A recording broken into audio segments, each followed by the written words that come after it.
আসসালামু আলাইকুম everyone, daily blog cookings থেকে আপনাদের সবাইকে স্বাগতম। আজকে আমি আলুর দম আর পাঁপড় ভাজা করে দেখাবো। তো আমি এখানে 3টে আলু নিয়েছি।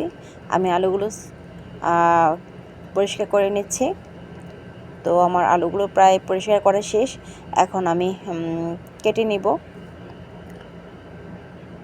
তো আমার কাটা প্রায় হয়ে যাচ্ছে। এখন ধুয়ে আমি চুলাতে দিয়ে দিয়েছি। আর এই পাশে এখন আমি আটাটা গুলিয়ে এখানে তেল মেখে নিয়েছি। তো আমার আটাটা গোলা শেষ। এখন আমি পাঁপড় বানানো শুরু করে দিয়েছি। তো এক এক করে সব বানানো আমার শেষ।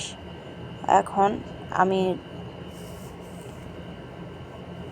আর বাকি যেগুলো আছে ওগুলো বানিয়ে ফেলতেছি এখন। আর এই পাশে চুলাতে আমি আলুর দম বসিয়ে দিয়েছি। তো আমার দেখুন আমার পাঁপড়গুলো বানানো হয়ে যাচ্ছে।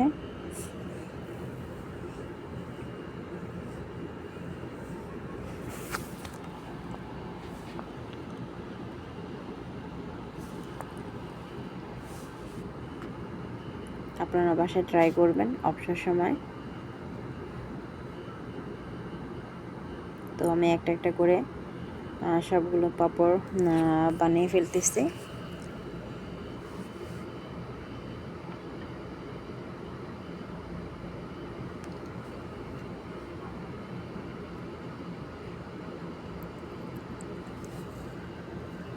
পাঁপড়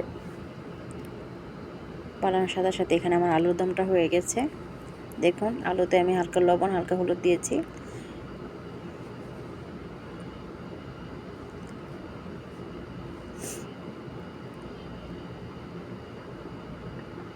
পাঁপড়গুলো বেশি বড় করে নিই, আমি একদম মাঝারি সাইজের করেছি। আমার পাঁপড় বানানো প্রায় শেষ। এখন আমি চলে যাচ্ছি চুলোতে, কড়াই দিয়েছি চুলায়। এখন তেল দিব, সয়াবিন তেল 2 টেবিল চামচ। এখন পেঁয়াজ দিয়ে দিচ্ছি 4 টেবিল চামচ।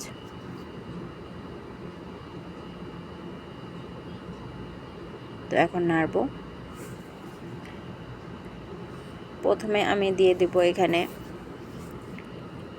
আপনার আদা রসুন,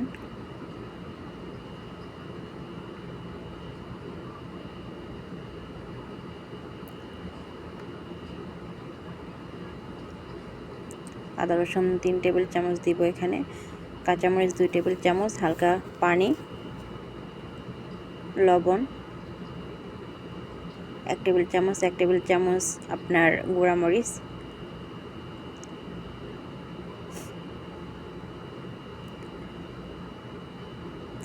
তেজপাতা, এলাচ, দারচিনি, হালকা জিরা হাফ চামচ। এখানে আমি হলুদটা দেইনি, আগে হলুদটা দেওয়া হয়েছে আলুর মধ্যে, এই জন্য আলুটা দিয়ে দিচ্ছি। এখন আমি আলুটা ভালোভাবে কষাবো। আমি এখানে পানি দিব না, ওই কষানোর মধ্যে আমার আলুর মধ্যে আপনার সব মশলাটা চলে যাবে। আমার আলুর দম হয়ে গেছে। এখন আমি চলে যাচ্ছি পাঁপড় ভাজার জন্য। কড়াইতে ফ্রাই প্যানে আমি তেল দিয়ে দিলাম, পাঁপড়গুলো দিয়ে দিচ্ছি। তো আমি একটা একটা করে সবগুলো পাঁপড় ভেজে নেব।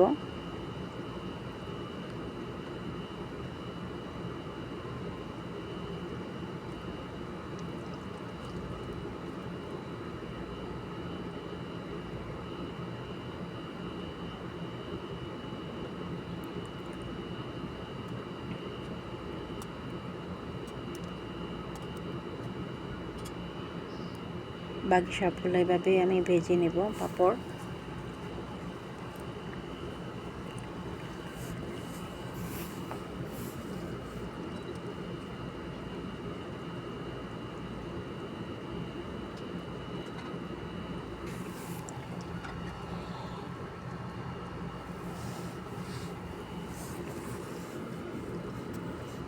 তো আমার পাঁপড় ভাজা প্রায় শেষ পর্যায়ে।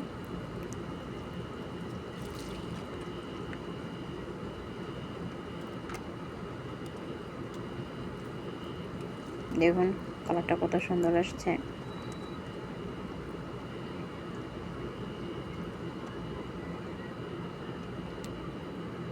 আমার পাঁপড় ভাজা শেষ।